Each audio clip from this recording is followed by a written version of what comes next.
Olá, queridos alunos, como vocês estão? Espero que esteja tudo bem com cada um de vocês, com seus familiares. A gente vai seguindo neste isolamento social tão necessário neste momento, mas não deixamos também de cumprir com as nossas responsabilidades. Vamos continuar estudando, mantendo a nossa cabeça em movimento, com bons pensamentos, bons aprendizados, e assim a gente vai vencendo um dia após o outro. Vamos à nossa quarta semana de correção do plano de estudo tutorado PET 2.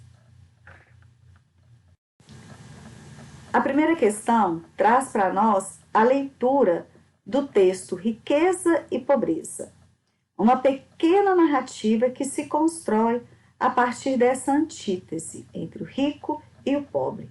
A leitura do texto se faz imprescindível para a resolução das questões, já que em sua maioria será de interpretação desse texto.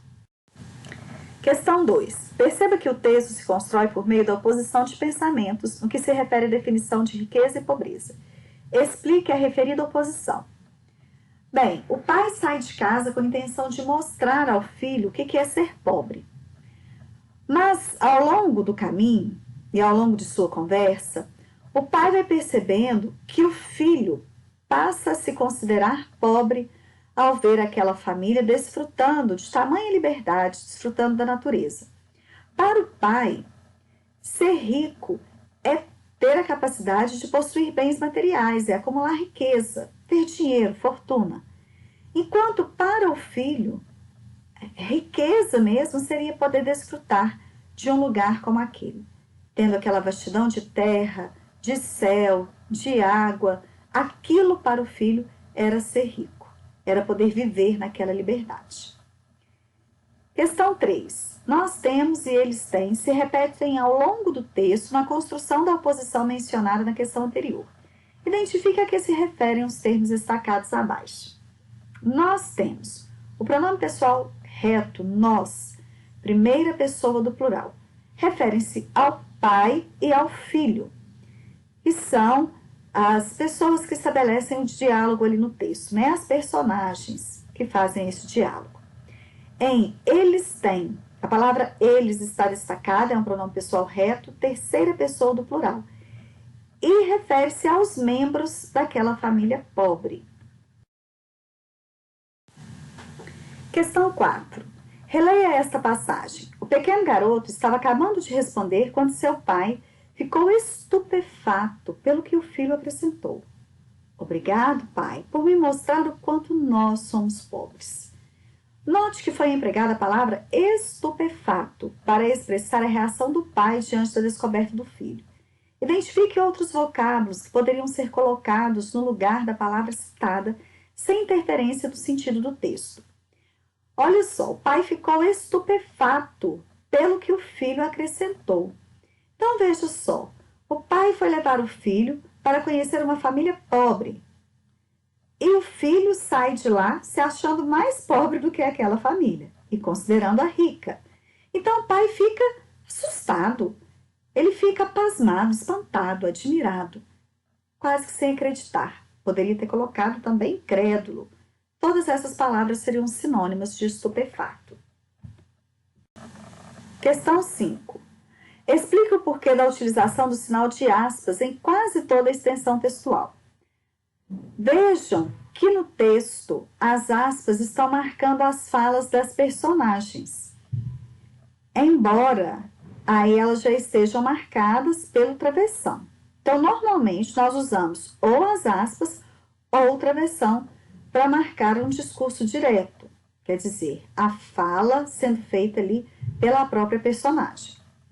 Questão 6. Justifique o emprego da vírgula nestes trechos, em que o filho exprime a sua opinião sobre a viagem que fez. Muito boa, papai.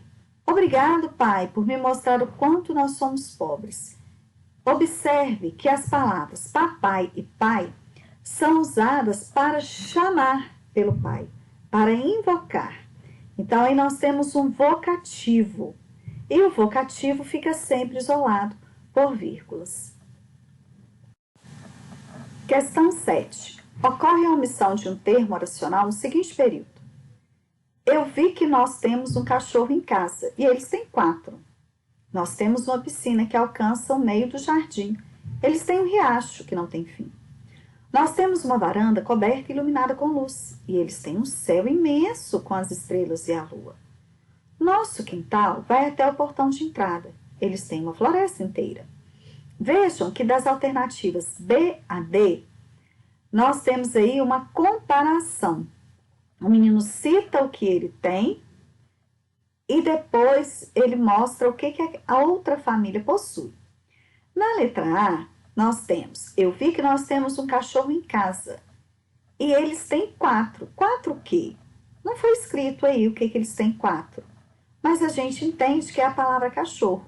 Então, a palavra cachorro ela foi omitida na segunda oração da frase da alternativa A.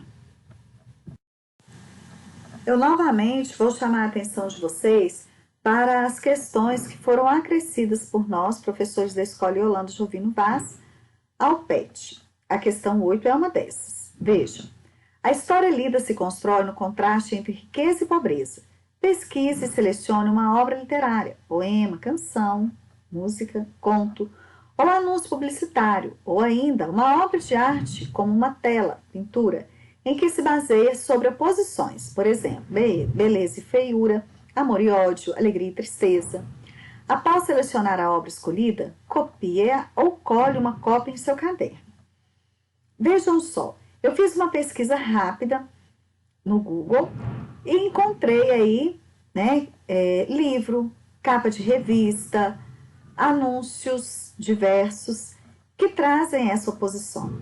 Vejam aí, o primeiro é uma propaganda de um produto de cabelo. Aí tem o before e o after, o antes e depois. O segundo é um livro, O Frio Pode Ser Quente. Aí nós temos frio e quente que se opõem. Terceiro é uma campanha de incentivo à leitura. Nós temos aí nas imagens essa oposição, esse contraste. Nós temos 5 lâmpadas apagadas e uma lâmpada acesa. Então, nós temos esse contrário aí na imagem. Depois, uma capa antiga da revista Veja, nós temos como manchete da revista a frase: o que era solução virou problema. E aí nós temos a oposição entre solução e problema. Então, não estava tão difícil se encontrar, né? Vocês podem copiar, por exemplo, o desenho das lâmpadas, vocês podem copiar a manchete da capa da Veja ou o título do livro. Se quiser imprimir também, vai ficar excelente.